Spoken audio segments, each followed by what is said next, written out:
Dead Rising is one of those games that I have really come to appreciate as I was playing it. It started off as one of those games that I was like, I'm not really feeling this, but as I played it, I started to like it.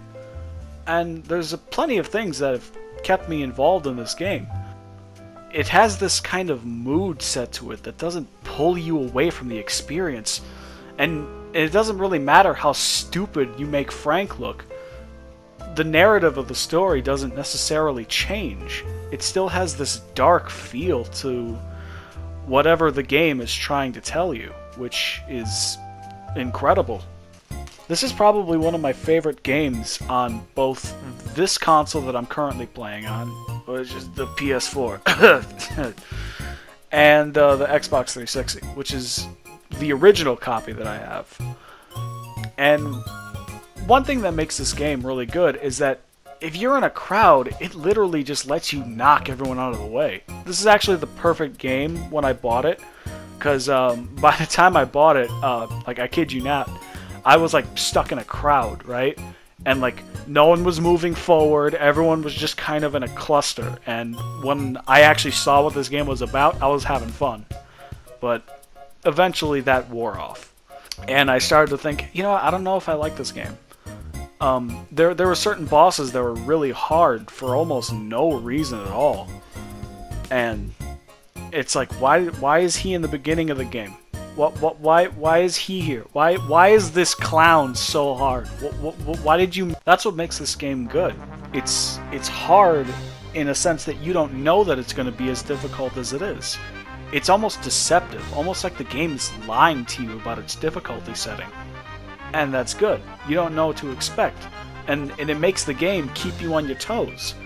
One minute you're fighting zombies, the next minute you seeing this guy who's juggling chainsaws like a maniac, or this guy who's yelling at you because, I don't know, you're in his store or something, I can't remember. But that's what makes the game good, you know? And it, like, it makes it so that the game isn't so easy. There's a lot of things in this game that make the game not easy that I have complaints about, and I'll talk about them later, but not right now. Let's talk about my favorite thing that they put in this game, which is my two favorite villains in this entire game.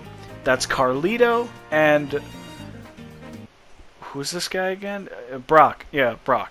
Carlito and Brock are the two best villains in this entire game, for their own separate reasons. Carlito is the most emotional one. He's the one where you actually feel for him, and his actions aren't justifiable, but you can understand why he's even doing it in the first place.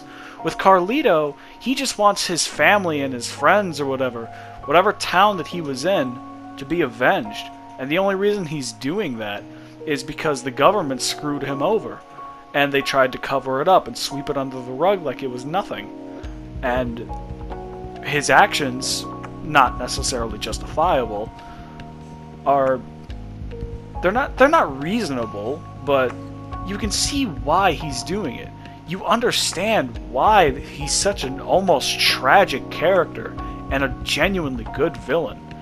And he's misguided by his actions. He's so focused on revenge that he doesn't even realize that he's hurting the people he genuinely cares about, which is sad. Now for this jackass. This guy, on the other hand, is evil. If you look at his face and the mannerisms of which he speaks, he seems to be enjoying pointing that cannon at Frank. He likes hurting people. And you can almost get that vibe from him as he's having his little dialogue with you. He says that he's the leader of the cover-up of Santa Cabeza, which is the whole point of the game. He obviously points a cannon at you. Not a gun, not a machine gun, no. A cannon attached to a tank directly at you. He's almost this narcissistic bastard who starts a fight with you. As a matter of fact, he's one of these characters that thinks so highly of themselves that he thought he can beat you in a fist fight because he thought he was untouchable. Because he's a narcissist, and that's his whole character.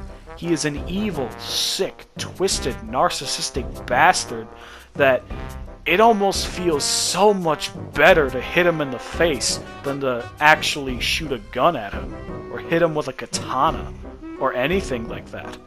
You almost just kind of want to whoop his ass with your hands, and that's incredible. The difference between these two villains, these two great antagonists, is that one of them is misguided. The other one is just an asshole. I prefer Carlito over Brock over certain things, because he's more emotional. You feel for Carlito. But Brock is evil. He's not crazy. He's not misguided. He's evil. And I like characters that are evil. Now let's talk about the things I really don't like in this game. Let's start somewhere simple. Let's start with the survivors. The survivors are the stupidest things in the game. One minute you're trying to help them. You're saying, "Hey, follow me, come with me." But it's like they don't know where they are.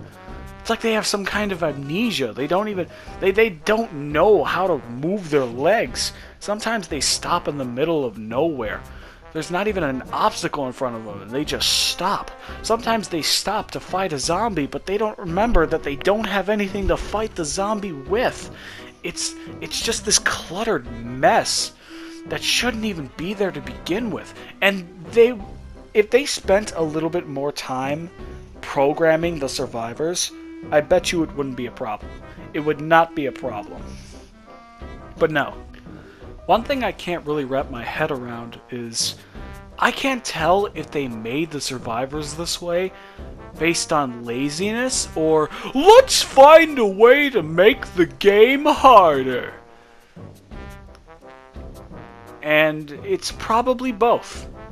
The survivors are like flies that go in your house, and when you open a window, you're like, hey, this is where the window is. You want to get out so badly? Get out. There's the window. Go on.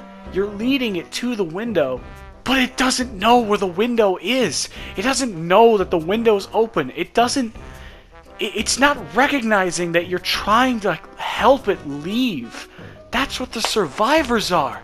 You're helping them, but they're so stupid that they don't even know that you're trying to do that. You're obviously leading them to a safe house, but they're not going to the damn safe house. Honestly, though, I think that's enough talk about the survivors. I've already said everything I can about the survivors. The time limit is another small issue. Honestly, the time limit is the most minor issue. It can be a big issue, though. There are certain parts in the game where you can't really explore that much, where it just sends you right to a mission, and it wants you to just go, you know? But the thing is, if you miss that, if you still just want to dick around, if you miss where you're supposed to be at a specific time, you don't just lose. It's game over. Everything you've worked for just gone. Unless you saved, it's all gone. That's the only issue with the time.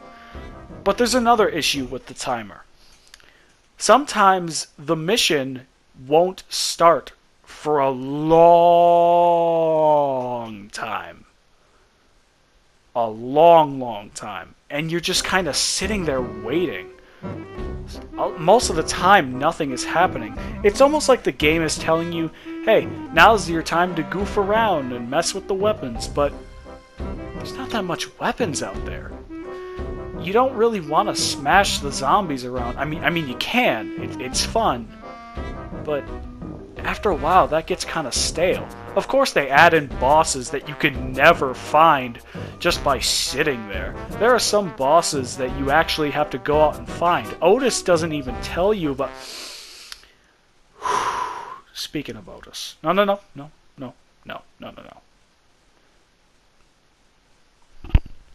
We'll get to him soon. Now, the problem I have with that timer is that sometimes it works, sometimes it doesn't work. But it keeps the game from...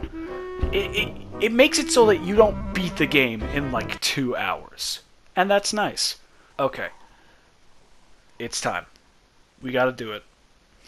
We gotta talk about Otis.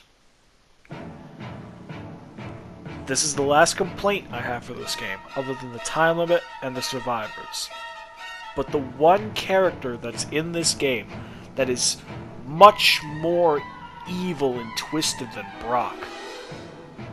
A villain that isn't intentionally trying to be a villain, but does more damage to you than anything in this game, is Otis. The problem with Otis is very specific. He keeps calling you over and over and over again. He constantly blows up your phone for almost nothing. He makes you have to stop everything you're doing so we can carry on with this stupid conversation about nothing. This is not out of laziness. This was intentional. They made you have to literally stop everything you're doing just for him to call you. You have to stop everything you're doing just so he can carry on with a useless conversation, whether it be about a survivor, which doesn't matter to me because I don't mess around with survivors, or it's something really obvious like, Frank, you're in this room. Frank, you're in this room. Yeah, I know. I know what this room looks like. Truth be told, I can talk about Otis for days. I can come up with many ways to say how much of a hassle he is to even be in the game, but I'm not. This is a fantastic game. It's a wonderful mix of horror and comedy, and it's really whatever you want it to be. It tells a really good story, and it has incredible characters. Some of them are well written, others not so well written. Some of these bosses are good, some of them are not so good, but it still tells a good story, and that's what all video games should be. If it's not good game-wise, then it should at least tell a decent story. And you know what? This game does that for me, and I'm glad I stumbled upon it.